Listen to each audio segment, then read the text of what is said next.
In the headlines, a press conference by the National Students' Council erupts into chaos after it is hijacked by a candidate for the presidency of the National Youth Council. I do not appreciate my character being defamed, Mr. Plant. The National Security Minister fires back at claims that he is initiating a gun amnesty. And I want to say categorically that I have never indicated there is going to be any cash for guns for cash. And the opposition St. Lucia Labour Party wants to know who's footing the bill for DSH prep work that may include relocation of the landfill in Viewfort. We have the details of these stories and more coming up.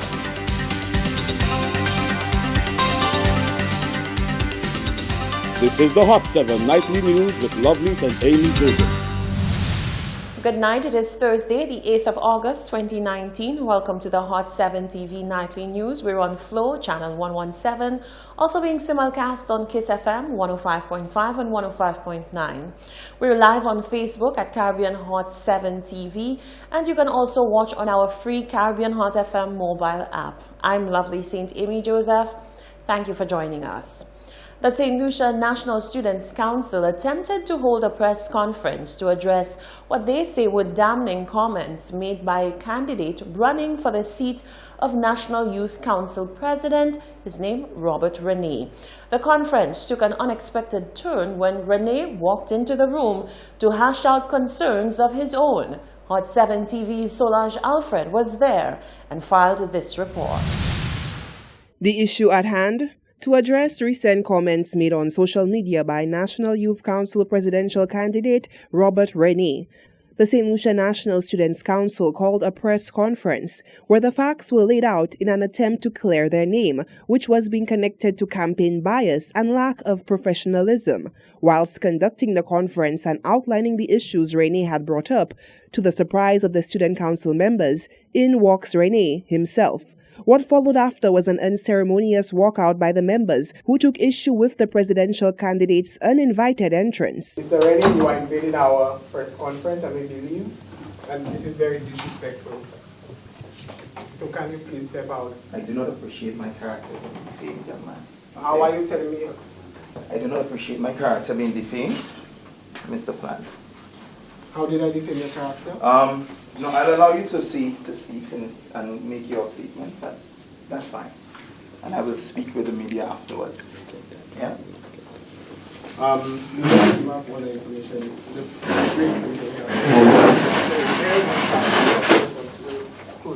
I appreciate your state though, because I would like to speak that I've been asking to speak to the student council. So I would have appreciated it. Yeah, you all should speak. Yes, please speak. And the campaign manager for YTH is, look at that, he's commissioning them to come out and to leave, the campaign manager for YTH. So why was this the appropriate time to ask for a meeting with the NSA? I asked for a meeting with the NSA from since July of 2000. But Hold on. But what really is the issue? What really is the issue, Mr. Ray? In an attempt to get to the bottom of the issue and help all parties come to some resolve, the media acted as a medium to hear both sides of the story. Rene stated his level of disagreement came due to the fact executive members of the St. Lucia National Student Council had shown clear bias towards the opposing team running for National Youth Council elections. He also took issue with the response given after requesting information from the council's General Secretary, Zanika Emilier. I'll start with this one. Hello Zanika, this is Robert Rene, President of the South Coast Youth and Sports Council. I said, can I get all the numbers for the council presidents, please? That's how the conversation began. He said, hey, I can't give a certain number as to how many councils are on the island at the moment, but I will surely get back to you. I said, okay. She did not respond. I never got a response concerning how many councils are on the island. I then messaged her again. I said, hello, Zanika, I'm aware that there's a group.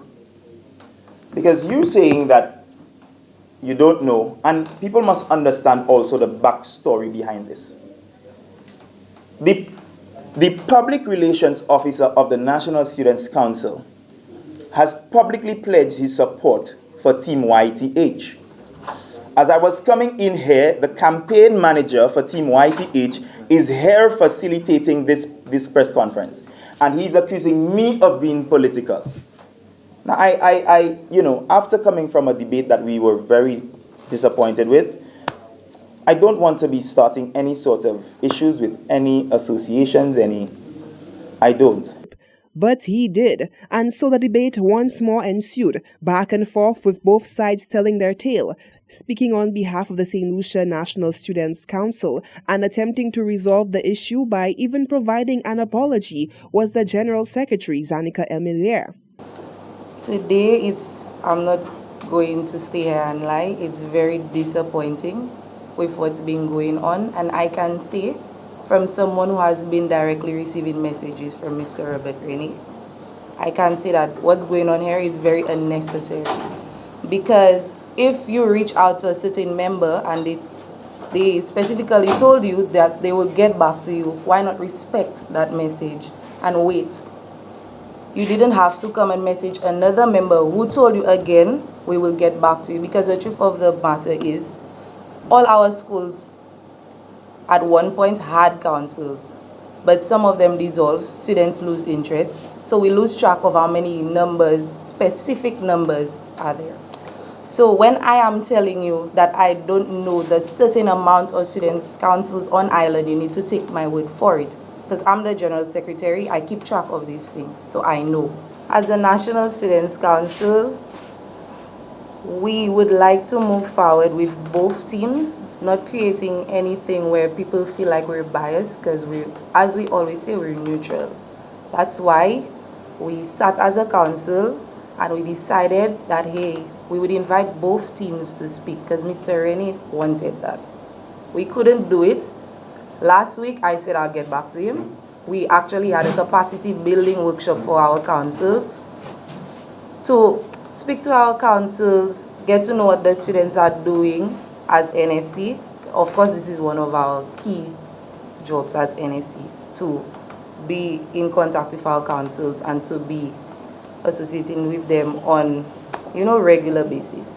So, moving forward and not creating this back and forth over and over, as the National Students' Council, we are in no position to be going back and forth with a candidate. This shouldn't be happening at this point. So, again, we still send out the lending hand to Mr. Rennie to attend our discourse where his team gets the chance to meet the delegates, and Team YTH and Mr. Dwight George, who's going up also, gets to meet the delegates. So if he wants to attend, then that's our solution. We hope that he attends. The email has all the information that he needs. So, Mr. Rennie, I hope that you take into consideration what the email has and then you get back to NSC. That's all what we have to say. And we're very, very sincerely sorry if we offended you in any way. This is the last thing that we would want to do to any candidate. Unfortunately, the olive branch of peace was not accepted by Rennie, who says he and his team will not be attending the discourse, and continued to fire ammunition at the members he says showed open bias on their personal Facebook pages. Reporting for Hot 7 News, I am Solange Alfred. National Security Minister Herman Gill Francis has taken issue with a statement written about him in a newspaper article in relation to a gun amnesty.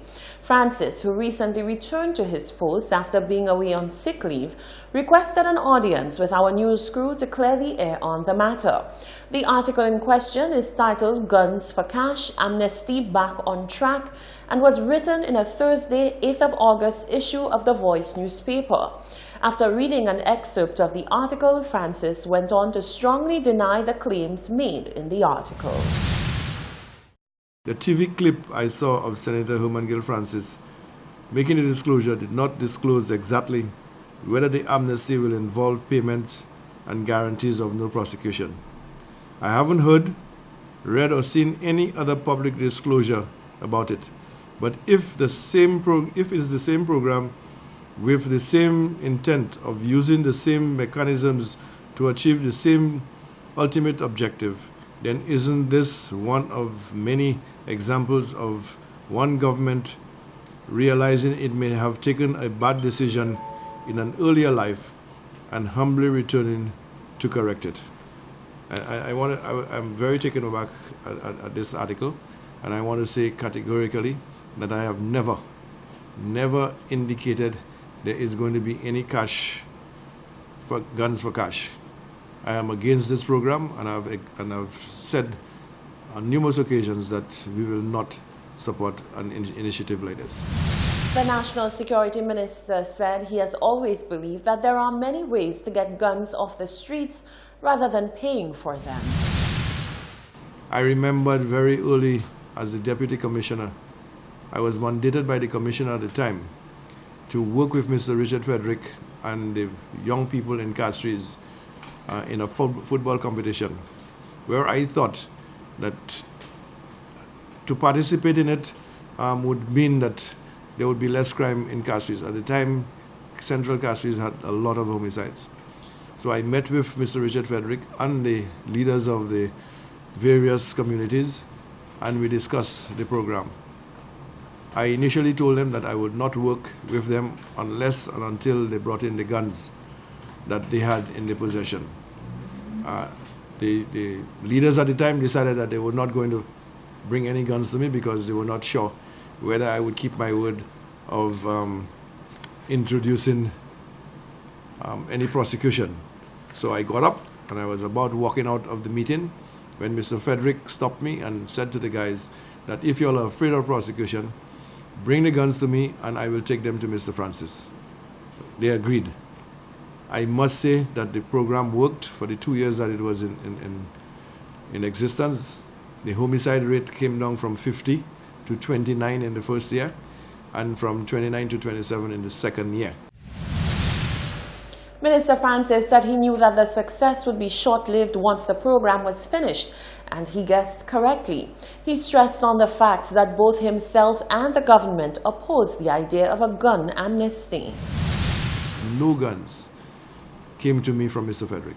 I received one firearm, and I remember presently now I'm in Ms. Mashama Seeley, who was the staff officer. I remember dealing with her so that the payments could be made for that one firearm that was handed over to me personally. So I was never involved in any guns for cash amnesty, and this government, as far as I'm concerned, is not in favor of having guns for cash amnesty. Francis said he thinks the article, which was written by someone he knows very well and respects, paints him and the government of St. Lucia in a bad light, and so he believes an apology is owed to him. Fire officials are investigating the cause of a fire at Wet and Cold in View Fort. Fire officers responded to the call for assistance on Thursday afternoon and were able to contain the blaze before it spread to the downstairs portion of the building, but the upstairs of the building was gutted by the fire. Reports are that no one was hurt in the blaze. Details are still emerging, but we will update you in a subsequent newscast.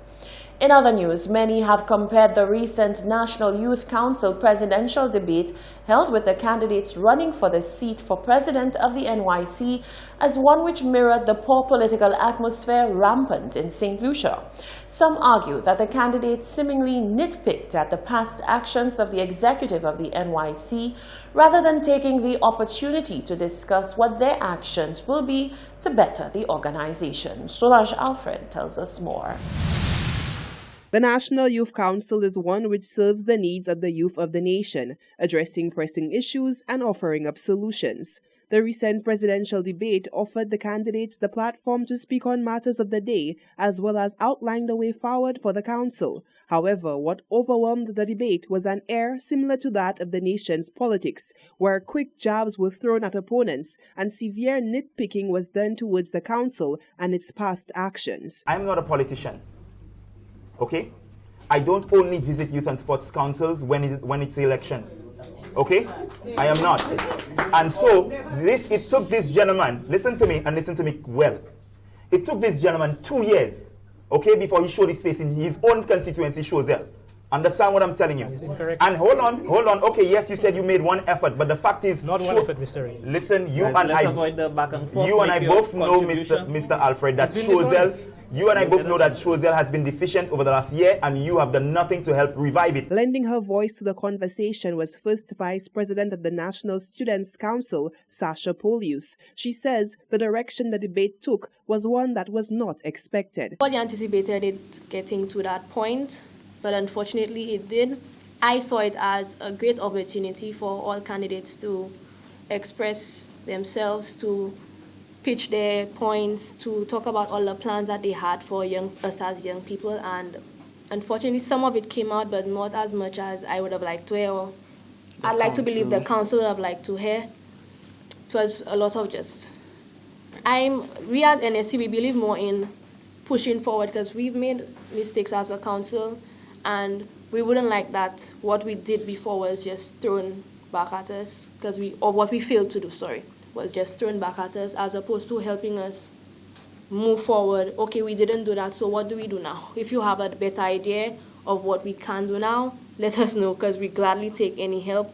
But to just constantly throw stuff that happened already, but it really didn't make sense. Public Relations Officer for the National Students' Council, Alan Splant, says debates of this nature gives the voting students an opportunity to cast their votes more wisely when candidates are able to bring about their points without having to resort to cheap political tricks. We said that we would have invited both teams, all candidates and both teams, whosoever is going up, nominated, is going up and confirmed. We invited to sit in this very conference room, to have everybody tune in live, to have our own presidents here. We've already invited our presidents also to come in to tune in, because that is what we want to hear. We want to hear the plans for our students. We want to know, if I place my vote here, will it affect me positively or negatively in the future? So in having that debate, students can see through our candidates. Students can see the true colors of our candidates. Which choice is better for me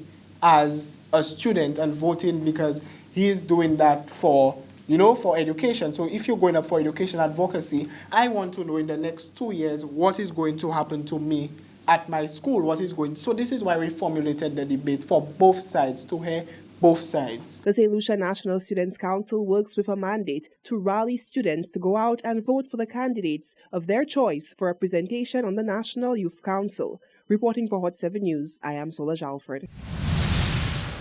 The opposition St. Lucia Labour Party continues to agitate for answers on the part of the government as it relates to the Desert Star Holding Pearl of the Caribbean project. The opposition says information reaching it suggests that the landfill at Vieux Fort will have to be closed. The Castries South MP, Dr. Ernest Hilaire, wants to know whether this is true and who will foot the bill if closure and relocation is necessary, and is it just for one horse race? The DSH project has been marred by controversy, including public demonstrations by a group of concerned citizens from the South. Opposition MP Dr. Ernest Hilaire says with the proposed date for the first horse race approaching, the government needs to update members of the public on the plans in place to facilitate the project. He says the people of St. Lucia cannot afford to be financing the horse racing facility for the DSH investor. After failed starts, the government is promising a big December National Day horse race, but Dr. Hilaire wants to know at a cost to who. The latest information is that the road, which has been financed by the people of St. Lucia for the project, is still not yet completed. We're now hearing that for the race to take place, the Vieux Fort landfill has to be closed. And of course, we always knew that because you have to have an equine disease-free zone, and therefore you could not have a landfill so close to the racetrack, so it has to be closed. And if it's going to be closed, it means another site for the Southern landfill has to be found. Where will it be located? We're also hearing that all the solid waste disposal that's there has to be removed. And if you're going to remove it, how are you going to remove it? Is it true that the country has to buy incinerators to get rid of all the garbage that has piled up there over the years? And the people of St. Lucia need some information. How much more finance are the people of St. Lucia going to be putting into the DSH for the sake of having a race. Dr. Hilaire has also questioned the longevity of the government's plans as it relates to keeping the horse racing track open beyond the proposed December race. We can see from what has been built there are no permanent stands, there are no permanent facilities, so there's a lot of temporary facilities, which suggests to you that all that expense, the road, the landfill, and everything else, is for one race, because it would be temporary, suggesting that it is not going to be a permanent feature on the calendar for sure, maybe in the future, but certainly not now. And we need to know how much money has the people of St. Lucia, have the people of St. Lucia had to put into the DSH project, and the government has gone silent on the DSH project. And again, we're asking for answers to question on the DSH project. The government, for its part, has steadily touted the DSH Pearl of the Caribbean project, which will include the racetrack, a marina, casino, resort, shopping mall complex, entertainment venues, and waterfront villas and apartments, as one that will create enormous opportunities for people in the south of the island, particularly young people and the unemployed. The horse racing track is the first phase of the US $2.6 billion Viewfort-based project. The Prime Minister in late 2018 disclosed that roughly 100 people were employed as part of the horse racing track project. This is the Hot 7 TV Nightly News. When we come back, a prominent hotelier expresses concern about the Virgin pullout while making a call for market diversification. CSA says it's a waiting game for employees of Lucelec, and tourism is on the upswing. Stay with us, we'll have that and more when we return.